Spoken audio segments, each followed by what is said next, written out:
जी, मैं इस वक्त आज़ाद जम्मू कश्मीर कौंसल असम्बली के बाहर मौजूद हूँ, जहाँ कुछ देर कबल आज़ाद जम्मू कश्मीर कौंसल असम्बली का इजलास मुनक्किद हुआ, जिसमें स्पीकर आज़ाद जम्मू कश्मीर कौंसल असम्बली का चुनाव अमल में लाया गया और साथ ही डिप्टी स्पीकर का इंतखाब भी अमल में लाया गया।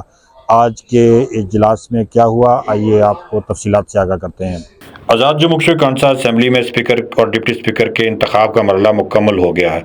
मुस्लिम लीग नून के सीनियर पार्लियामेंटेरियन और सेक्रेटरी जनरल चौधरी तारिक फारूक ने 32 वोट हासिल करके स्पीकर कौंसल असम्बली के मनसब संभाल लिया है, जबकि इनके मद्दे मुकाबल पीपल्स पार्टी के उम्मीदवार चौधरी कासिम मजीद ने 13 वोट हासिल किए। इंतखाबी अमल की निगरानी सेक्रेटरी असम्बली अमजद लतीफ़ अब्बासी ने की।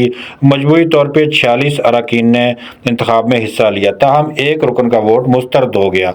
बाद नौ मुंतखब स्पीकर चौधरी तारिक फारूक ने साबिक स्पीकर चौधरी लतीफ़ अकबर से अपने ओहदे का हलफ लिया और बाज़ाब्ता तौर पर स्पीकर का मनसब संभाल लिया। डिप्टी स्पीकर के इंतखाब में मुस्लिम लीग नून के उम्मीदवार अहमद रजा कादरी ने 32 वोट हासिल करके कामयाबी हासिल की, जबकि पीपल्स पार्टी के उम्मीदवार आमिर गफार ने 13 वोट हासिल किए। इस इंतखाब में भी एक वोट मुस्तरद हुआ। आज़ाद जम्मू कश्मीर कौंसल असम्बली के इंतखाबात के बाद मखसूस नशिस्तों का इंतखाबी मरहला मुकम्मल हुआ और मखसूस नशिस्तों में मुंतखब होने वालों ने हलफ उठाया। अगले मरले पे स्पीकर और डिप्टी स्पीकर का इंतखाब हुआ और अब जो आइंदा इजलास है उसमें कायदे ऐवान का इंतखाब अमल में लाया जाएगा। सुनो डिजिटल के लिए सईद और रहमान सिद्दीकी, मुजफ्फराबाद, आज़ाद कश्मीर।